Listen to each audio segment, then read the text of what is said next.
things that drive you nuts and you just wish that physician Yes. executives would stop? Yes. So again, this is your nature and it's hard to fix, but you guys want to know everything about everything sometimes before you're ready to make a decision. True. And it can be rather exhausting.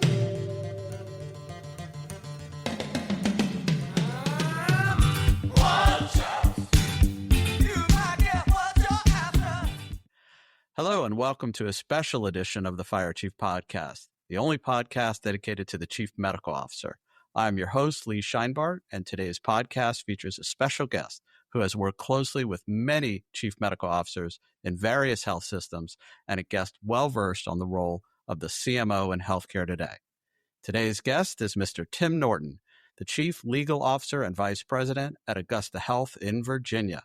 Mr. Norton grew up in Virginia Beach, Virginia, and attended the George Mason University. He went on to earn his Juris Doctorate at Widener Commonwealth School of Law in Harrisburg, Pennsylvania, and his Legum Magister, otherwise known as a Master of Law, in Health Law through Loyola University, Chicago. Tim, as always, it is great to see you, and welcome to the show. Yeah. Thank you very much, Lee. Yeah, no, it's great to see you again. So for the listeners, Tim and I lived in the same neighborhood and we worked at the same health system before he accepted the role of Chief Legal Officer in Virginia and packed up and left the hood. And while we worked together, we accomplished many, many things, most of which I think we can both be very proud of.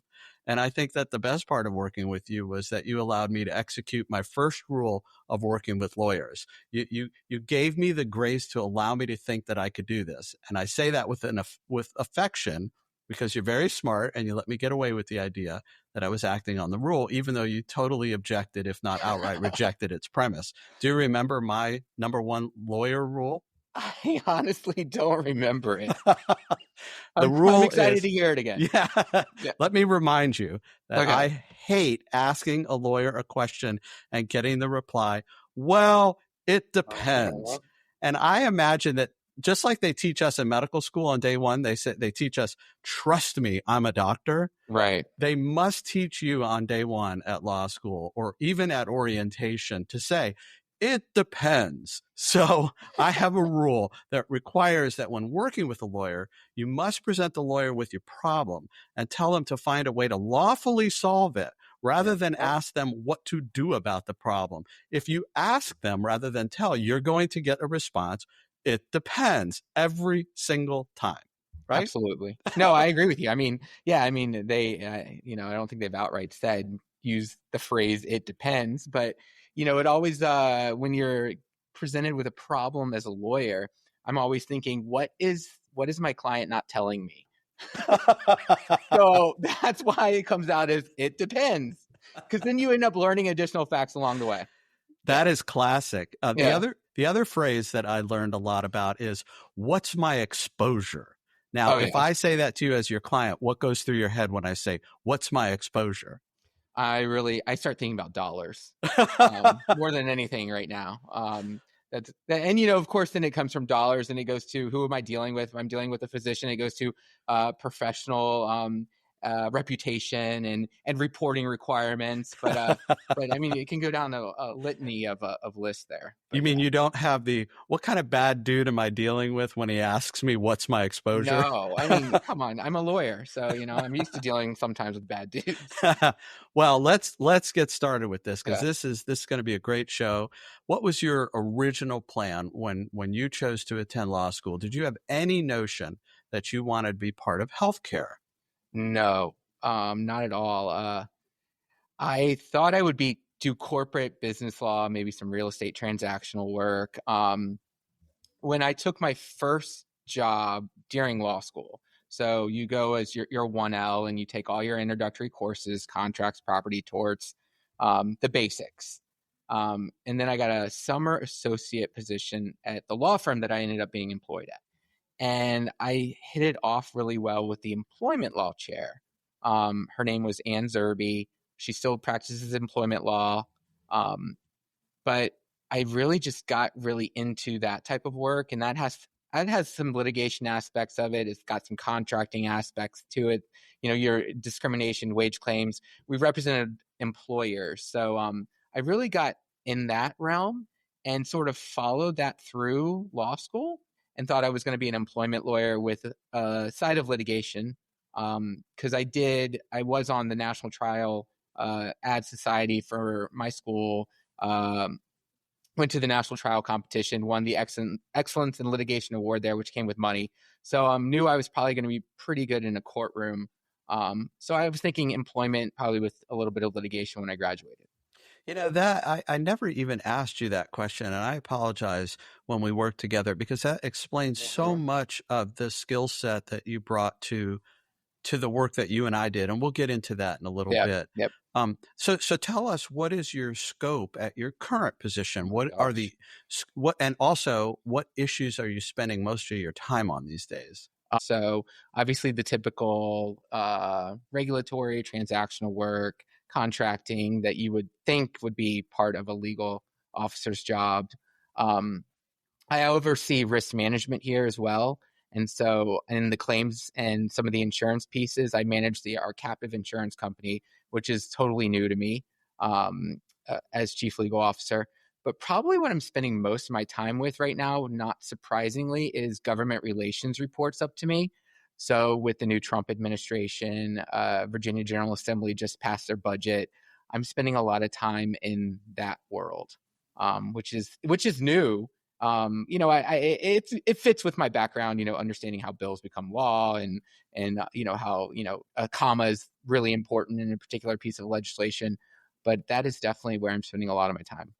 Yeah, so we're going to come back to the legislative issues in just a second. You and I worked together on some of the statutory things that happened in Florida, so we'll come back to that. But as you describe the captive, we have a lot of physician leaders and aspiring physician leaders that probably also don't know much about a captive. So broadly, why would a health system be interested in, and you can share whatever you'd like, whether it's the captive structure or another structure. Just give the broad strokes to our listeners of what it means to have these things in place as it relates specifically to healthcare. Yep. So our captive it's an insurance company. It's an insurance company that we own and control. It's a way that we can transfer risk and control that risk rather than going out to the commercial market and purchasing insurance just like a physician practice might do. We obviously have a bolus of claims and significant risks that we can transfer and create our own company. And Tim, and I'm sorry to interrupt, because our listeners may be thinking about a health plan, or they may be thinking about health system liability. Which good point. That's a great point. This is for health system liability. So think professional liability, think medical malpractice claims, think general. We also have general liability, so slip and falls.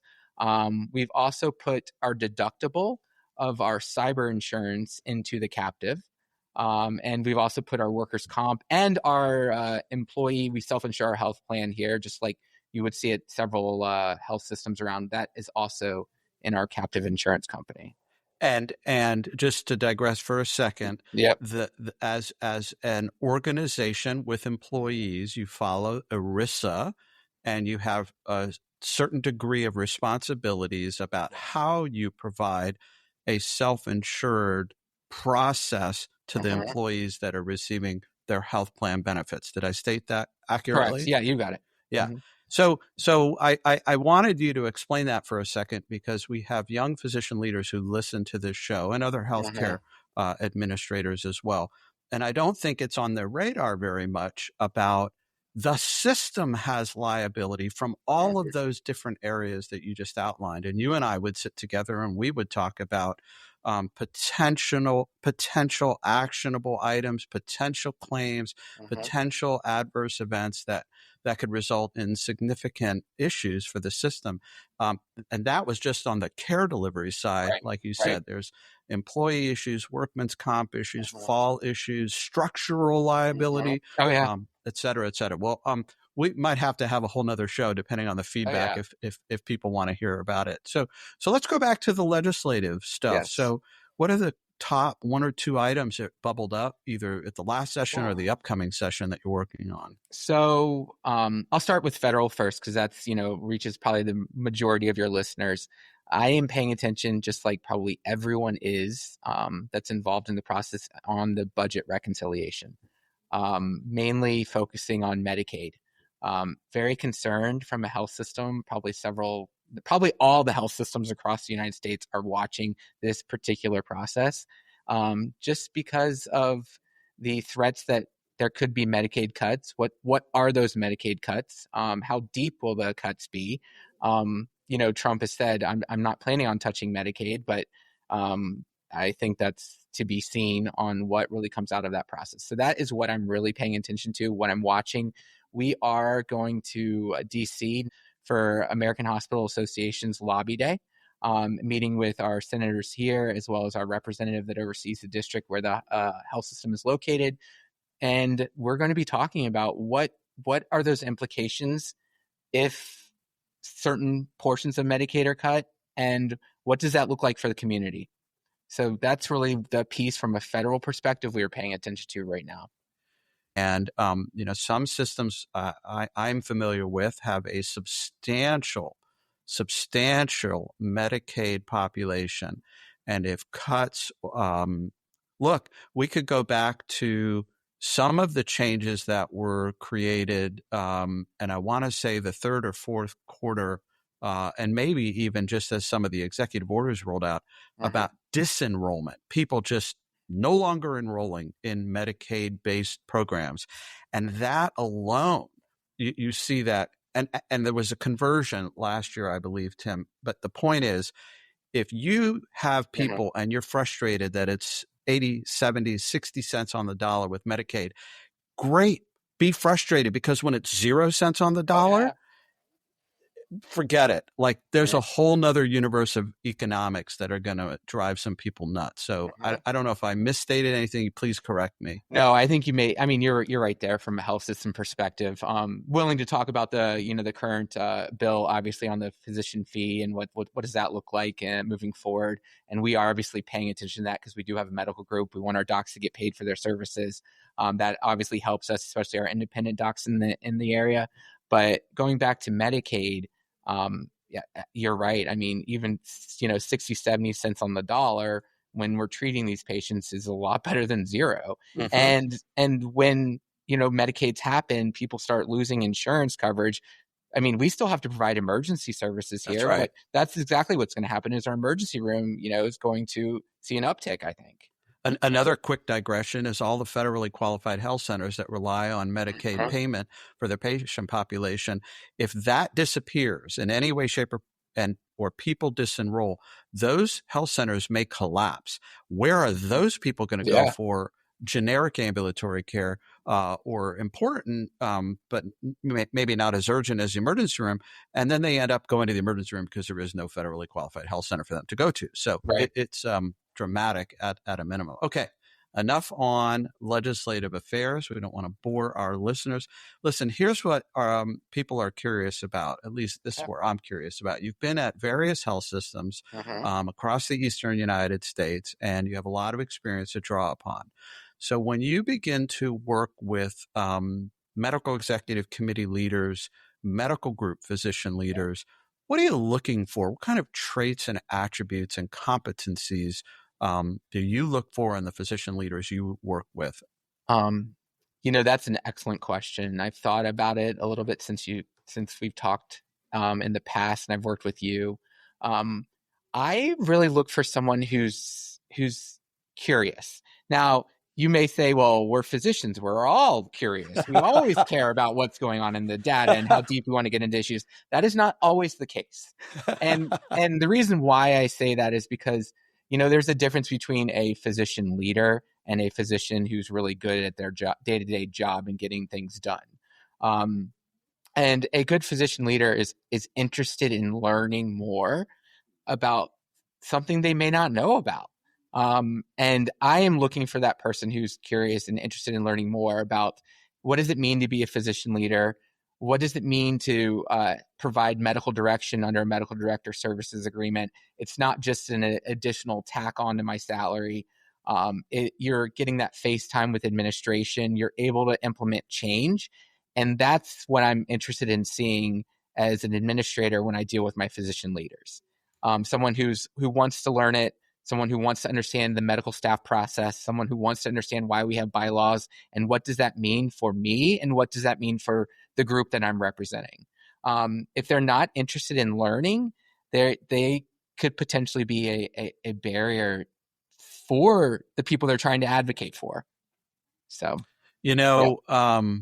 great answer, because I'm thinking about some of the leadership classes you and I attended together, and I can see our instructor, whose name I won't mention, but very well respected instructor, telling us about one of the attributes of leadership is curiosity and learning. You might be a visual learner. You might like to read. You might like to listen to podcasts. Yeah. But it's but it's all about that curiosity. And I think so. When you find someone who is curious and wants to engage with you, but you detect, and this is an assumption on my part, that they have some lack of healthcare ecosystem literacy. They're illiterate in this universe. How do you approach raising that skill set up? Yeah. So the way I approach it is building a relationship first.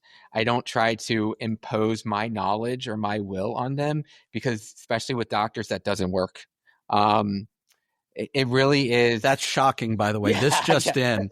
I'm going to call Sanjay Gupta, because we got, never heard of this in the physician world. But keep going. No. So what I find is the best way to educate a curious physician is to build that relationship. Show them that you're a partner and you want to be of service to them. You want to help them drive the initiative that they're looking to drive. And the best way to do that is be responsive, be professional, show them that you're a team member and that you want to partner with them. And then once you're there and once you've developed that relationship, then I can teach them, so to speak. I can show them how a medical staff process works. I can talk to them about contractual provisions, because I built that trust with them, and they know that I'm not just I hate to say this, but not just another administrator out there. That can be a fearful word for a new physician leader. Yeah, very wise counsel for anybody on either side of this, whether you're a physician leader or a non-clinical leader. Build that relationship, build that trust, and then exchange that information, and that'll only grow the relationship and raise everybody's IQ relative to whatever the issue is. So are there any other attributes that you might want to draw out relative to chief medical officers or chief physician executives as people are higher and higher? I think one thing, especially at that level of CMO, chief physician executive, be ready to make decisions that are tough. That may not feel good. One of the things that I absolutely despise, and again, sorry if I offend anyone out there about this, but I hate when I'm dealing with physician leaders who start thinking about when they're getting ready to discipline a physician, or they need to discipline a physician for his actions, they start thinking about, well, what if I was in his shoes? I think that's a dangerous thought process to go down to for physicians, because a lot of times you'll see them, you can see it. They will backtrack from where the decision that needs to be made or where they previously were, because they're thinking about, hey, now I'm starting to feel for this guy, when this guy, depending on where he is in the process, could be a bad actor, and I need to take some sort of action to protect my physician enterprise, so to speak, as a whole. But now I'm starting to feel for the guy, which I'm not saying empathy and sympathy is not important, but be ready to take that hard step and make that decision, even if it's going to impact someone's career or reputation, because it's necessary. There's a reason why you're the CMO. There's a reason why you're the chief physician executive, because you have to make those hard choices. Yeah, brilliant. And it brings to mind two things. One, of course, physicians are, at least in my opinion, generically conflict averse, and I don't yet know why that is, but it's everywhere I go. And another guest on the show reminded me that likability is not the measure of a successful CMO. So if you want to be liked, Actually, two guests have said it in two different ways. If you want to be like, go sell ice cream. Yeah. That was, yes. that No, that's perfect. That was Perfect. his advice. But, here's the reality. Just as whether you're in a courtroom or in a deposition and you're managing a side or a position or an interest, there are some tough things that have to be dealt with. But you're trained. Physicians are trained to take, cold hard steel to slice something. And even though the patient is under anesthesia, the human mind is not organized for this behavior. It's not organized to zap somebody with, electricity to their chest to get their heart pumping again. Right. And so we actually are trained in standing our ground, doing the right thing, even if it will hurt you to cure you. Right. And I've never understood why. I mean, many people are very good at it, but I don't know why people fall into that trap when they have adequately been trained for it. So you're spot on. Well, what is one of the things that you would ask that physician executives stop doing? You talked about this backpedaling, you talked about being curious. Are there things that drive you nuts and you just wish that physician executives would stop? Yes. So again, this is your nature and it's hard to fix, but you guys want to know everything about everything sometimes before you're ready to make a decision. True. And it can be rather exhausting. And it's almost like you're trying to like diagnose, like you can see your brain working and I'm like, oh no, we've lost. But sometimes like you've got to get comfortable in the gray. And knowing, hey, I've got to make a decision because I've got several other things I need to do. And I've got to either trust whoever is going to be, I'm delegating this decision to, or I've got to be willing to be wrong. I mean, really, that's really some of it is I find that you guys are probably, because you're so high functioning, right? Way more high functioning than lawyers. I can tell you that, we went to law school because we wouldn't crack it in med school. But honestly, you got to be ready to make that decision and be wrong. Yeah. I mean, you're going to make mistakes, especially the new ones. And you've got to be comfortable with that. Trust me. Remember, the mistake you make on the administration side isn't going to kill someone. So just remember that, you're dealing with life and death on the medical side. Not so much here. You make a mistake, we're going to fix it. We'll correct it and we'll move on. No, you've got us nailed. You're pretty good. We definitely have this insane desire to totally understand the subject, and ambiguity and gray are requirements of being in leadership. You got to get comfortable with that stuff. Anything that you wish that physician executives would start doing more of beyond what we've already said? So not so much on the actually, yes, it would be part of your administrative duties as a member of the C-suite and of the team.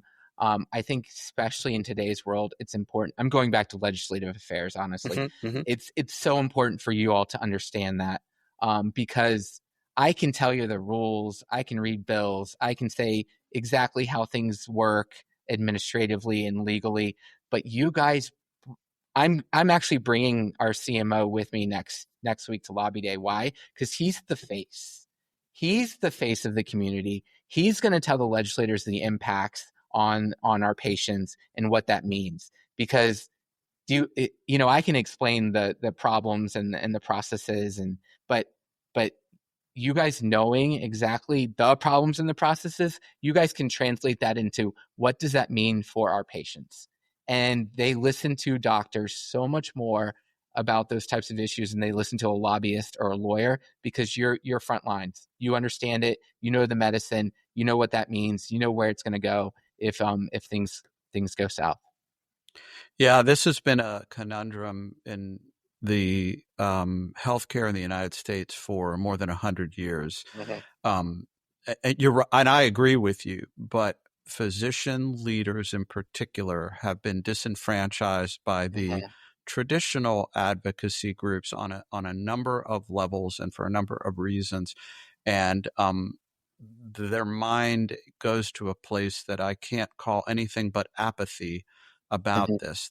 Oh yeah. I just want to see patients, or I just want to run the clinic, or I just want to do good at this where I'm at. And um, there is value to advocacy, and it may come down to individual local advocacy like Mhm. you are committed to, because at a national level, it becomes noise up there on Right. the hill. And to the extent that it gets to be distracting to the regular practicing physicians, I applaud you for asking or dragging your chief medical Yeah, I officer think with you. it's a little bit of both. To be honest, I did. I texted him this morning. I said, "Understand, you will not be back here on Tuesday. Yeah, Like, don't schedule anything. Our last meeting is at 4:30. Like, yeah. So that's right. it definitely is. But I mean, he's so articulate on the impact to patients. So Yeah. we need him there. Mhm. Great. I'm excited to talk to you about this after the Yeah. fact and see what happens. Okay. So we want to talk about what has been the toughest fire that you and any of your partner CMOs throughout your career have put out. Ooh, when I saw this question, I was like, I've been through so many things I don't remember. Um, but I mean, Maybe that's trauma. Maybe I we know. need to do some trauma informed therapy to bring out what you don't want to Oh my remember. gosh, you probably remember more than I do of things that we've been through together, Lee. Honestly, Well, we can come back to this at our yeah. next show. So that's fine if it doesn't No, come I off mean, the the top of only your thing head. that I can think of is anything dealing with our wonderful, lawyer in Brevard that I love to deal with on a rather frequent basis was probably the biggest fires that we've probably ever dealt with, and a lot of them had to deal with physician behavior, physician quality, and medical staff issues. Well, Um, let's frame it up in case we come back to it. That the issue is, and if anybody's had this experience, just email me later, and I'll give you my email at the end of the show, as I always do. Um, if the medical staff of your hospital hires their own attorney when technically the medical staff is the delegate of the board to oversee quality and safety and credentialing. So it has always boggled my mind that it's not an independent, there's no such thing in my brain as an independent medical staff. It is self-organized as per the bylaws, as per the conditions of participation, and they report to and are fiduciarily obligated to the board, and they go out and hire their own attorney. I yeah. just find that remarkable. And I know there's case law behind that, but that was our fire, wasn't it? Oh, every single time. Every single time, because it was just as and again, Lee, me, I felt like I was trying to be a team member with the medical staff. I eventually think I even got rapport with them, finally. But anytime I would be in there and I'm like, all right, this is going well, the medical staff are on board, and then that individual would pop up, I'm like, oh, this is going to go south, Yeah. because it generally did. Yeah. Yeah. Mm-hmm. That a classic, Mm-hmm. classic. Okay. All right. So, let's go on a little bit further and see, what Okay. is the hardest aspect for you personally of your job, as a legal officer in a health system? What's the hardest aspect for you as a person?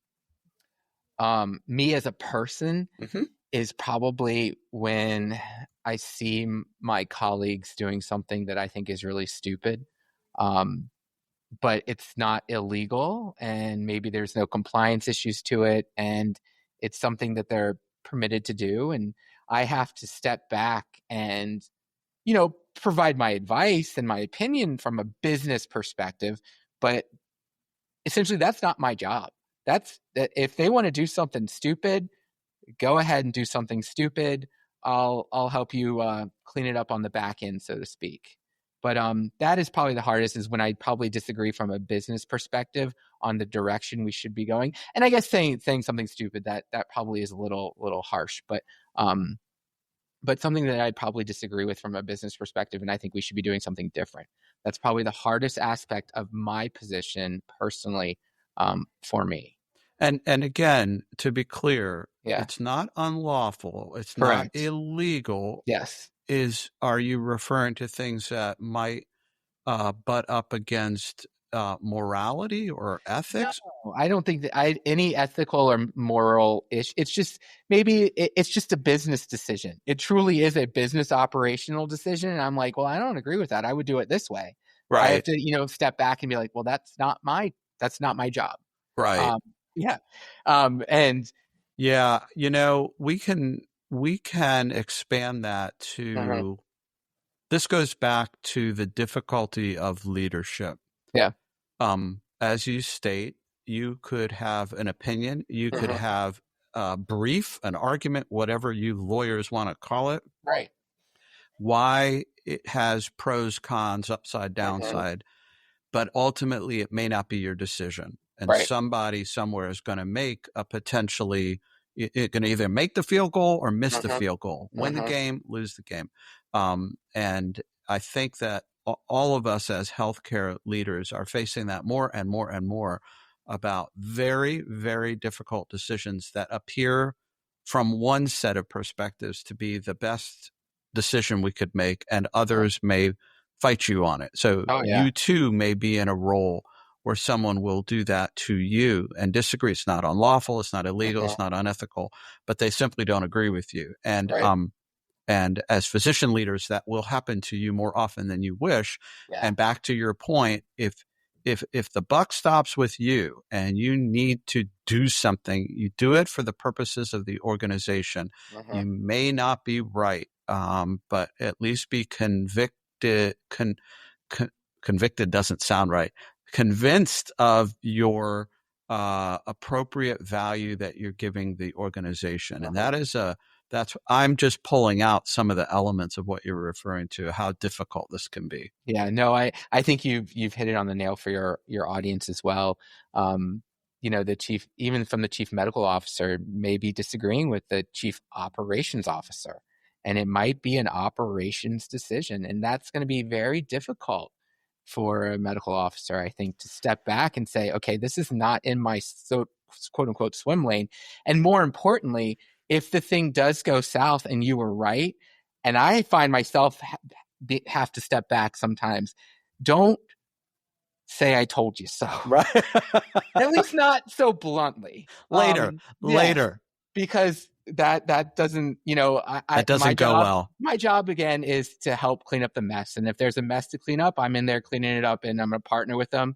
And then when there's another, I would say the I told you so does come at that point. The I told you so really comes when there's another project and maybe you two are disagreeing on it. You say, remember last time when I said this and this is what happened? And use it that way rather than throwing it back in someone's face. Yeah, very smart tactical move. That's a master class right there. Keep your mouth shut, save it, put it in the bank, and then draw it out later and cash that check. Right. You remember that time that I told you to not put every associate in the auditorium because there was another COVID outbreak coming? Remember I told you not to do that? Right. And it worked out, didn't it? Yeah. Right? Mm-hmm. Okay. Well, now I'm telling you what Yeah. So anyway, what do you think is the biggest fire in healthcare right now, in your opinion? That's part one. And part two, what do you think chief medical officers can do about that fire, in your opinion? I think we've talked about it a lot. I mean, it really comes back right now. The biggest fire is, to me, it's Medicaid. It really is what is going to happen with Medicaid. And what can the chief medical officer do about it is become invested in portraying that message on the impacts to the community. That really is where I see an extremely important use of the time of medical officers to partner with their legal officers, with their government relations team, with their CEO. I know my CEO is heavily invested in this. I'm sure CEOs across the nation are paying close attention to the Trump administration, the budget reconciliation, his numerous executive orders that he just throws out like candy. So I think that is the biggest fire right now in healthcare. Yeah, and for our audience, we should we should let them know. And I'm only vaguely familiar with the part of Virginia that you're in, except to say that it is. I consider it remote and rural, not like every place I've been to, and not like every place you've been to, but that there are look. I've been into the middle of Brooklyn at a safety net hospital where it's almost all Medicaid. All right, and so right in the heart of New York City and out on the western side of Virginia. These are communities where people depend on this opportunity to pay for their care. And I think that I'm afraid that some people listen and they're in a nice suburb, in a nice hospital where their payer mix is not their issue. And fair enough, I get it. This is your choice where you work and live and all of that. But there's a tremendous amount of people who depend on this, tens of millions of people across the United States. So this is a big deal. Yeah, it's a huge deal. As physicians, you're always talking about access, right? You're always like, how can we improve access? How do we get patients in? How can we have them, have a great experience? Blah blah blah. Cutting the funding source is going to impact access. Yeah. One of the items that comes up on the show a lot is and people use different phrases and they actually mean different things. One is the corporatization of medicine and the other is the financialization of medicine. And I feel like we're getting more and more stuck in the financialization, not that the corporation component isn't its own issue, but this is a financial and access issue that will bite a lot of people. Well, listen, we're about to wrap up the show. And on that note, I think I want to honor you with the very first virtual fire chief badge for a non-physician. Awesome. You and I have worked together tirelessly during COVID and on so many legal conundrums, not to mention our fair share of medical staff 4-alarm fires before and during and after the pandemic. And I want to publicly acknowledge that I learned a ton of things from you. And I want you to know that you have an honorary fire chief badge for your dedication and commitment to every community you have served. And Tim, it's a real pleasure having you on the show. Yeah, no, Lee, I mean, back at you. I mean, really, you've been one of my mentors throughout the process. I came in at Health First as a 34-year-old lawyer, and I left. Actually, I think you left a little bit before I did, but you definitely taught me how to engage with physicians, which that's invaluable in my profession. So I really appreciate that, and want to thank you so much. Well, you are most welcome, and I'm glad we're reconnecting and hoping to encourage others to develop these relationships between the chief legal officer and the chief medical officer and work together to solve what your local problems are. Well, you have been listening to the Fire Chief Podcast, the only podcast dedicated to the CMO. Want to learn more about what it is like to be a CMO? Want to be on the show? Email me at leescheinbart@gmail.com or connect with me on LinkedIn. You can listen to the podcast on Apple, and you can also watch the videos of the shows on YouTube. Our show's website is thefirechief.podbean.com. I love talking with CMOs and CLOs from all over the United States, so please connect, leave your reviews and your comments, and please share this with all of your colleagues. And in the words of Sergeant Phil Esterhaus, let's be careful out there.